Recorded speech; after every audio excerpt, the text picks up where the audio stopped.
जय श्री श्याम दोस्तों, स्वागत है आप सभी का श्याम दीवानी के चैनल में।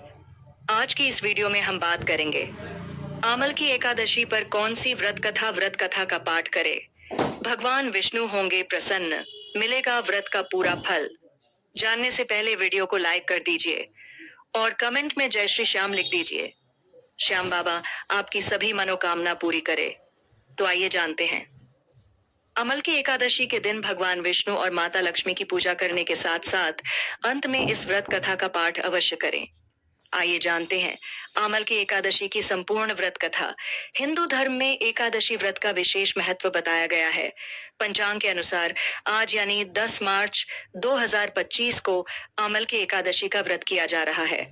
इस दिन भगवान विष्णु और माता लक्ष्मी के साथ आंवले के वृक्ष की पूजा करने का विधान है। इस दिन पूजा के साथ साथ आपको आमल की एकादशी व्रत कथा का पाठ जरूर करना चाहिए। धार्मिक मान्यताओं के अनुसार कथा का पाठ करने से एकादशी व्रत सफल होता है और साधक के सभी पापों का नाश होता है। इसके साथ ही जीवन में सुख समृद्धि की प्राप्ति होती है। तो चलिए जानते हैं आमल की एकादशी की संपूर्ण व्रत कथा। दान पुण्य से मिलता है अक्षय फल। आमल की एकादशी के दिन व्रत रखने के साथ साथ दान पुण्य का भी विशेष महत्व है। इस दिन अन्न, वस्त्र और धन का दान करने से व्यक्ति को अक्षय पुण्य की प्राप्ति होती है। मान्यता है कि इस दिन किया गया दान कई गुना बढ़कर फल देता है और जीवन में सुख समृद्धि लाता है। आमल की एकादशी व्रत कथा। पौराणिक कथा के अनुसार वैदिक नामक नगर में एक चंद्रवंशी राजा राज्य करते थे। उनके नगर के लोग बड़े भक्त थे और एकादशी का व्रत पूरी श्रद्धा से करते थे। एक बार फाल्गुन मास की आमल की एकादशी पर सभी लोग उपवास रखकर भगवान विष्णु की पूजा कर रहे थे। उसी दौरान एक शिकारी वहां पहुंचा जो भूखा प्यासा था। वह पूरी रात वहीं रुका और भगवान की कथा सुनने लगा। कुछ समय बाद शिकारी की मृत्यु हो गई। पाप कर्मों के कारण उसे नरक में जाना पड़ा, लेकिन आमल की एकादशी की कथा सुनने और जागरण करने के कारण उसे अगले जन्म में राजा विदुरथ के घर जन्म मिला। इस जन्म में उसका नाम वसुरथ रखा गया। भगवान विष्णु ने बचाई राजा की जान।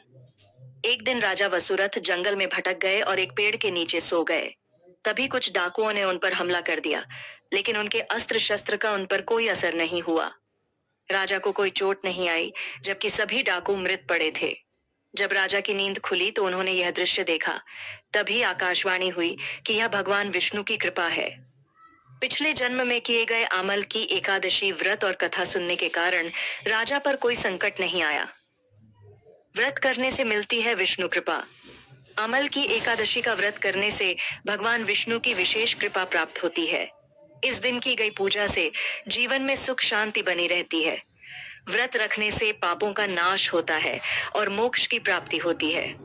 धार्मिक ग्रंथों में बताया गया है कि आमल की एकादशी व्रत करने से व्यक्ति के सभी कष्ट दूर हो जाते हैं और जीवन में सकारात्मक ऊर्जा आती है।